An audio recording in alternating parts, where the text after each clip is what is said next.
وَلَقَدْ يَسَّرْنَا الْقُرْآنَ لِلذِّكْرِ فَهَلْ مِن مُّدَّكِرٍ۔ ہم نے اس قرآن کو نصیحت کے لیے آسان ذریعہ بنا دیا ہے، پھر کیا ہے کوئی نصیحت قبول کرنے والا؟ اعوذ باللہ من الشیطان الرجیم، بسم اللہ الرحمن الرحیم۔ الف لام میم حروف مقطعات، بعض نے ان کو اسماء بھی کہا ہے۔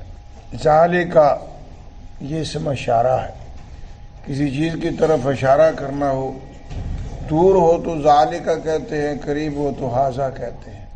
تو ذالک یہ دور اور قریب دونوں کے لیے استعمال ہو جاتا ہے۔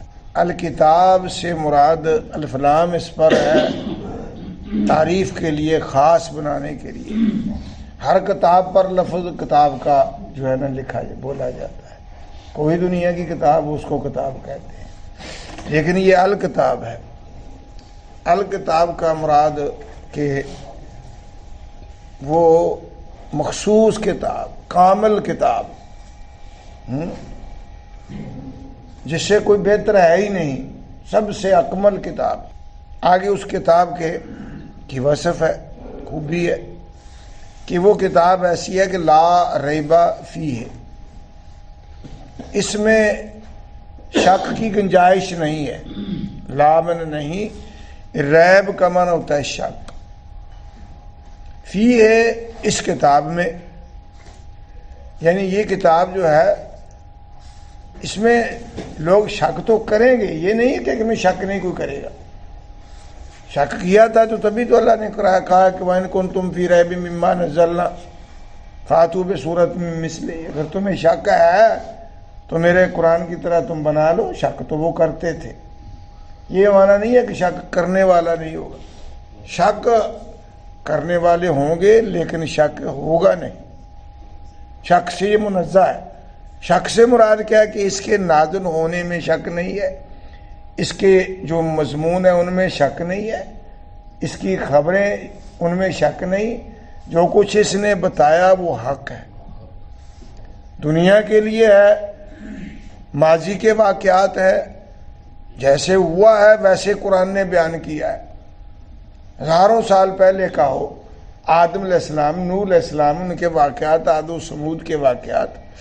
محرک کی قلم غلطی کھا سکتی ہے، لیکن اللہ تعالیٰ کے فرشتے کا لایا ہوا یہ کلام، اس میں غلطی کا احتمال نہیں ہے۔ یہ معنی ہے کہ اس میں شک نہیں۔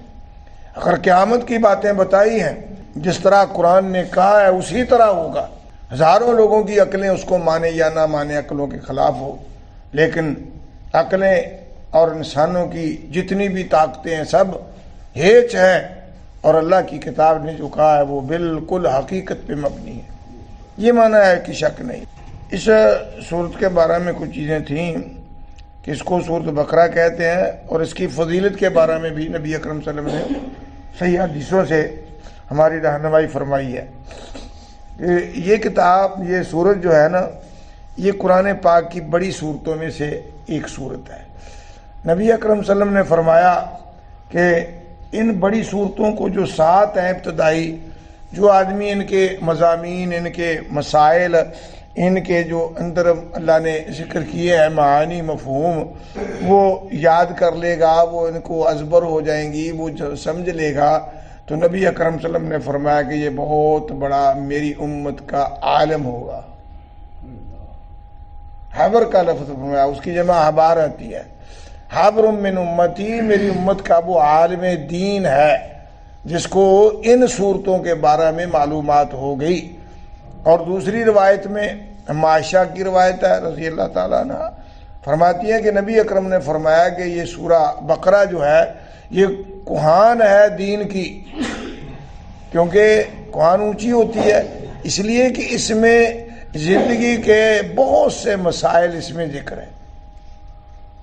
یہ سورت جو ہے یہ انسان کے لیے بلندی کا سبب ہے، اور یہ بھی نبی اکرم کا فرمان ہے، صحیح مسلم کی حدیث ہے۔ آپ نے فرمایا کہ اپنے قرآن کو گھروں میں پڑھا کرو، گھروں کو قبرستان نہ بناؤ، لا تجعلوا بیوتکم قبورا، آپ نے فرمایا کہ اپنے گھروں کو قبریں مت بناؤ۔ کیا معنی ہے کہ قبروں میں قرآن نہیں پڑھنا چاہیے اور گھروں میں قرآن پڑھنا چاہیے۔ ہمارا معاملہ اس کے برعکس ہے۔ یہ نبی کی صحیح مسلم کی حدیث ہے کہ لا تجعلوا بیوتکم قبورا، اپنے گھروں کو قبریں نہ بناؤ۔ کیا معنی ہے کہ قبروں کے اندر عبادت نہیں ہوتی، گھروں میں عبادت کرو۔ اور قرآن کے بارے میں فضائل قرآن میں یہ روایت ہے، فرمایا کہ پڑھا کرو سورہ بقرہ جو ہے یہ گھروں میں پڑھو تو گھر میں شیطان نہیں آئیں گے، گھر میں جو جن جو ہے وہ شرارتیں نہیں کریں گے، جادو کے اثرات نہیں ہوں گے۔ یہ اپنے گھروں میں پڑھا کرو۔ ہم قبروں پہ پڑھتے ہیں، گھروں میں نہیں پڑھتے۔ یہ ہماری دیکھو نا مخالفت ہے، ہمیں نہیں پتہ کہ یہ نبی کا فرمان ہے، ہم پڑھتے ہیں، کہتے ہیں اصالِ ثواب کے لیے پڑھتے ہیں۔ اور تو بھائی وہاں جا کر کو پڑھنا کو مردے نے تھوڑا سن لینا ہے تمہارا۔ جب نبی اکرم صلی اللہ علیہ وسلم فرماتے ہیں جو سب سے زیادہ جاننے والے تو من کا ان کے پیار ہے، وہ فرماتے ہیں اپنے گھروں کو قبریں نہ بناؤ، گھروں کے اندر عبادت کرو، گھروں کے اندر قرآن پاک کی تلاوت کیا کرو۔ تو اس طرح یہ احادیث اس کے بارے میں موجود ہیں کہ، اور ایک روایت میں ہے وہ بھی مسلم کی روایت ہے، نبی اکرم صلی اللہ علیہ وسلم نے فرمایا سورہ آل عمران اور سورہ بقرہ پڑھا کرو، اپنے گھروں میں پڑھا کرو۔ فرمایا کہ قیامت کا دن یہ اس طرح تمہارے لیے آئیں گی جس طرح تمہارے لیے گرمی کے موقع پر کوئی سائبان لگا ہوا ہے۔ فرمایا یا بادل آ گئے ہوں یا پرندوں کا جھنڈ، یہ تینوں الفاظ ہیں نبی اکرم صلی اللہ علیہ وسلم کے فرمان میں۔ فرمایا یہ صورتیں پڑھا کرو، آل عمران اور سورہ بقرہ، تو تمہارے لیے قیامت کے دن یہ چھاؤں بن کے آئیں گی، تمہیں سکون کا سبب ملے گی، یہ صورتیں پڑھا کرو۔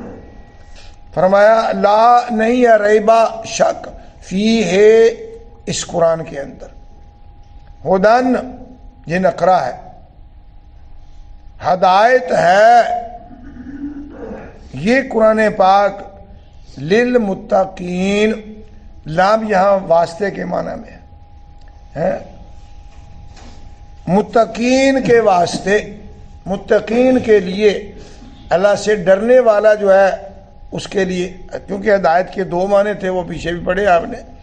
ایک ہے اراۃ الطریق، راستہ دکھانا، تو وہ ھدی للعالمین ھدی للناس، اس کے لیے الفاظ موجود ہے کہ لوگوں کو راستہ دکھاتی ہے کتاب، لیکن جو متقی ہوتا ہے اس کے لیے ایصال ہے الی المطلوب، اس کو اس کے مطلوب کی طرف لے کے جائے گی یہ کتاب، کیونکہ وہ ڈر جو گیا تو ڈرنے والے کو یہ کتاب جو ہے اس کی منزل تک پہنچائے گی۔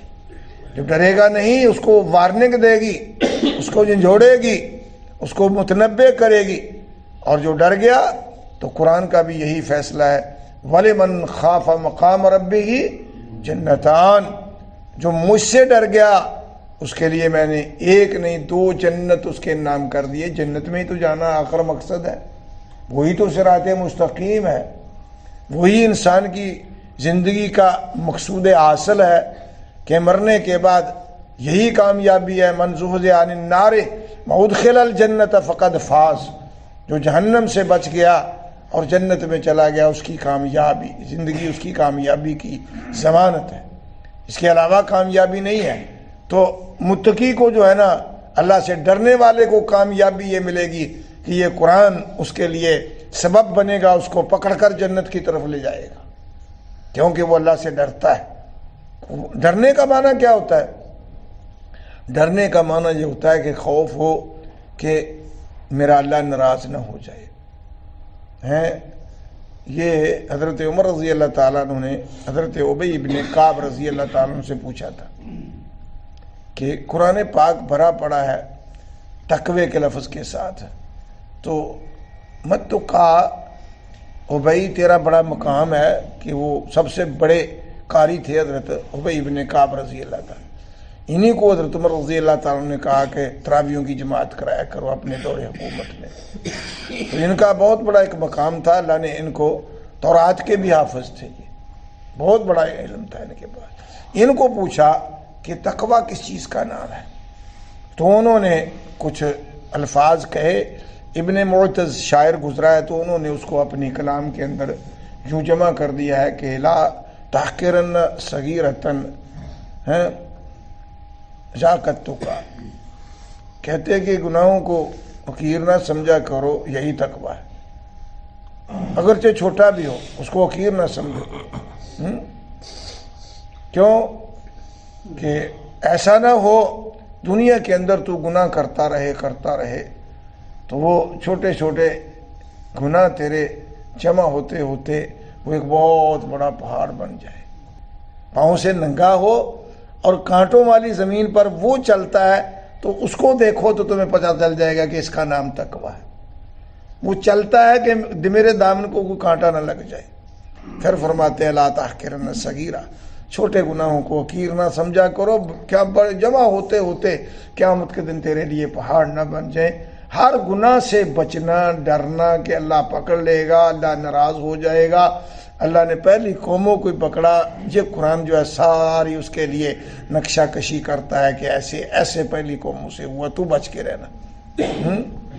تو اس لیے متقین جو ہے ان کے لیے یہ ہدایت ہے، کیونکہ ان کو اللہ نے وہ توفیق دے دی کہ وہ ڈر گئے.